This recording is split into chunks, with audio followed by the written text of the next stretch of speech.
A spectacular summer morning in Voyageurs National Park, northern Minnesota. Joined by my buddy Scott Walsh, and we are showcasing summer fishing in a spectacular backdrop. I mean, Crane Lake, Minnesota, world-class fishing. Look at this bass. This will start us out, Scotty. In today's segment, we're gonna talk about really cool fishing spots, different locations you can go in this type of setting to catch all the great fish that are up here. Whoa! X-Wrap pop that he gobbled down.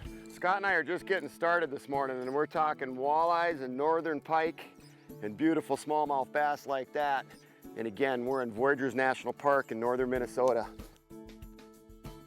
You know, casting and working your way down these shorelines is real productive. Basically, any way you like to fish your smallmouth, you can catch them. Definitely if you like to pinpoint cast or sight fish, throw to boulders, throw to edges of weed lines. If you're a worm fisherman, you like to throw plastic worms or tubes or jig worms.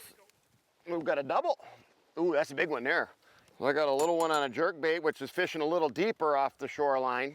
And Scott, you're throwing a little crank? Yeah, this is on a crank, wigglewort. Oh, that's a good size one there, nice. So yeah, wigglewort's probably one of my all-time favorite smallmouth lures. But whatever, like Roger was saying, whatever you like to fish, if you're a crankbait fisherman, worm fisherman, there's the right type of cover here for you to catch smallmouth on, just the way you like to catch them. You know, throughout the Crane Lake chain, there are numerous back bays where you can find some vegetation and lots of northern pike, but you know, those are really good areas, especially in the springtime. But by midsummer, a lot of the biggest northerns in the system will move out to the main lake. They'll suspend often because there's a lot of ciscos for them to eat out in the main basin, and they'll come up on the reefs. You'll catch them, you know, while you're jigging for walleyes, or you can throw, you know, crankbaits or blade baits over the shallow reefs, and sometimes the big northerns will be up there feeding. Also, your best bet is to find some good green weeds out in the main lake area, especially near deep water, and you'll be able to cast those areas and put some big northerns in the boat.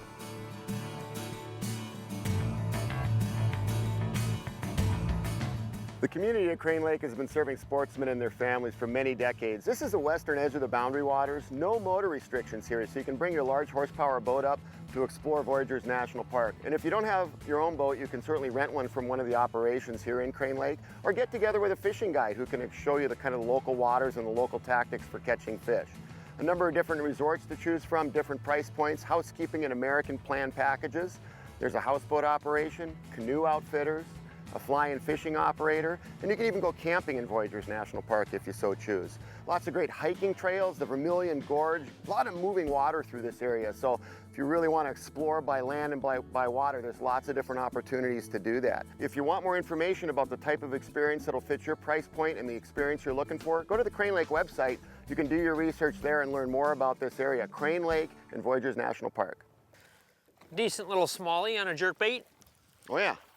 Oh, there's one with him, Raj. There's one down there below him. Came up out of the cabbage there. The summer schoolers, yeah. Yeah. Yeah, this is a good little spot. Got some gravel as well as some cabbage down there. Yeah, one of the nice things about Crane Lake is you can go down these rocky shorelines in early summer and throw jerk baits on windy points, and in this case even a not so windy area, and you'll catch both smallmouth and a fair amount of walleyes. Yep, that one on the shadow wrap. You'll definitely catch some walleyes if you're fishing jerk baits for the smallmouth along the shallow shorelines, but typically in the summer, if you really like to walleye fish, you'll want to either troll crankbaits along the deeper edges of the shorelines, the wind-blown points, or fish with live bait along those edges, or the main lake reefs in the Crane Lake chain where a lot of the walleyes congregate. You either catch them with jigs and minnows, jigs and leeches, or you can fish with a live bait rig, and a lot of those reefs top out between 5 and 20 feet of water, so use your electronics to work around the edges. You'll put a good number of walleyes in the boat while you're up here fishing in Crane Lake.